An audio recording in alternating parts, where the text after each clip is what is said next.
অভিজ্ঞতার সাথে একটি ঘটনা আপনাদের কাছে শেয়ার করতেছি। নিজের অভিজ্ঞতার বিষয়টা আপনাদেরকে বলতেছি।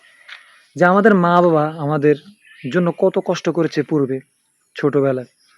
তারা আমাদেরকে দুমুঠো খাবার খাওয়ানোর জন্য, সুন্দর জামা পরিধানের জন্য, এমনকি ভালো একটা জায়গায় থাকার জন্য তারা অনেক কষ্ট করেছেন। এবং কি ইভেন যারা হতদরিদ্র, গরিব, তারা তাদের মা-বাবা কত কষ্ট করেছেন, নিজে না খেয়ে তার ছেলে সন্তানদেরকে খাওয়াইছে।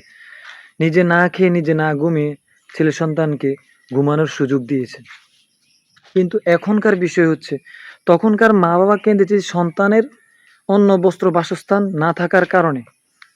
তখন ওই সময় মা-বাবা কেঁদেছে এইজন্য। কিন্তু বর্তমানের যে মা-বাবা তারা কেন কান্নাকাটি করে? তারা কান্নাকাটি করে এইজন্য যে যেই ছেলের জন্য নিজের মা তার সুখ পরিত্যাগ করে সন্তানের জন্য সুখ জুগিয়েছে, আজ সেই সন্তানটাই মা-বাবাকে না দিচ্ছে দুমুঠো খাবার, না দিচ্ছে পরিধানের জামা, না দিচ্ছে থাকার জায়গা।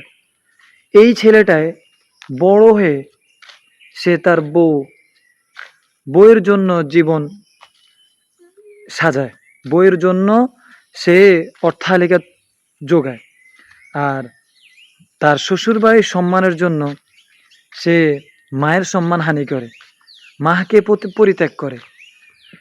তো একটাই কথা বলবো ভাই, যে মায়ের পায়ের নিচে জান্নাত এটা তখনই হবে যখন আপনি মায়ের সেবা করতে পারবেন,